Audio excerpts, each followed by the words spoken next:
Hi guys, this is Sadik from Rodman.com. In this video, we'll show you how to fix the issue of get this app from Play Store and bypass the PairIP checks. So you will get something like this, get this app from the Play Store.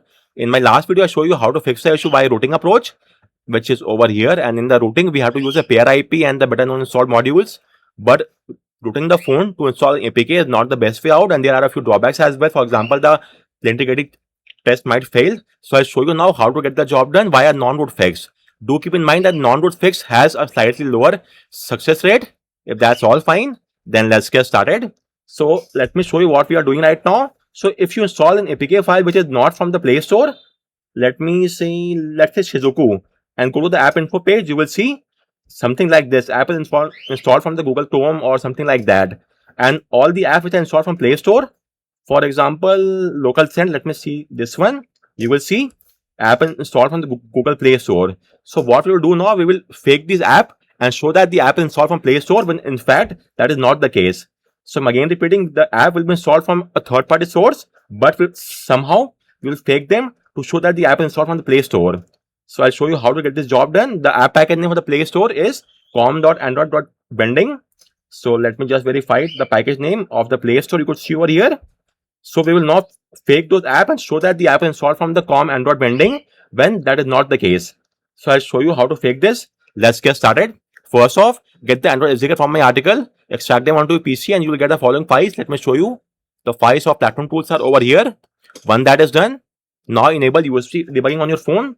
For that, go to settings, then go to about phone, tap on build number 7 times, then go back, then go to system, dev options, and from there, enable USB debugging. When that is done, let's first verify the debugging connection. So just type in CMD over here, hit the enter key. Now type in ADB devices, verify you're having an ID. If that's all fine, then now transfer the APK file over here inside the folder of platform tools. Let's transfer the file over here. So let's try to install a file. Let me see if I have any APK file. Files app. Okay, let's use this file, the solid files app. I'll now install this APK file onto my phone. So let's transfer the file. Files, solid file manager app. Then we have got the app.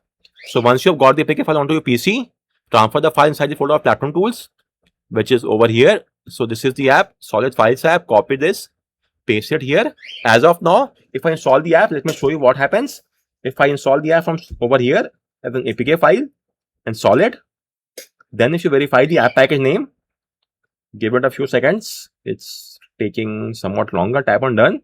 Now if you try to verify it, the app package name from here, app info, you will see app is installed from the package installer. So whether it's a package installer or Google Chrome, all of them have some issue. So we will now spoof this to Play Store. Let me show you how. So first off, let's remove the app from our phone. Solid files app. Let's uninstall the app and transfer the app onto the PC inside the folder of platform tools. Do a renaming. Rename this to, let's say, app. The name becomes app.apk. Great. Now you will have to use this command. The command is as follows. This is the command, and this is the app package name for the Play Store. Com Android vending, as I've shown you earlier as well. App info, you could see app package name of the Play Store. Com Android vending. So now let's use this command, and after this, it will be verified and shown that the app is installed from the Play Store because we have faked it using this command. So now copy this command, entire command, open the CMD window inside platform tools folder, paste the command there, and just change the app package name. In our case, app name is app. So just change this to app, and please do not change this entire command, leave them as it is. Just change the app package name. In our case, it's app.apk. Hit the enter key, and then the app will be installed onto your phone in just a moment. Hit the enter key. So hit enter and wait for a few seconds, around 4 to 5 seconds more. So guys, as you could see, the app is now installed over here. Let's first verify it as well. So go to the app info and scroll down, and you could see app is installed from the Google Play Store. So we have faked this successfully. We have used the com Android vending, which is the app package name of the Play Store, and you just use this command and place the APK file inside the folder of platform tools, as you could see over here, and that is it. So our OS now believe that the app is installed from the Play Store itself, as you could see over here. So we have faked this successfully. You may install as many app as you want successfully without any issue whatsoever. And you could see app is installed from the Google Play Store because we have used the app package name. So please never change the app package name. Keep it as shown here for the Play Store only. It should always be the Play Store, and then you will see app installed from the Play Store, which is great. and now you may install as many apps as you want. Just use the same command, and that is it. If you have any query, then let me know in the comment section, and I guess that's just about it. Thank you for watching the video.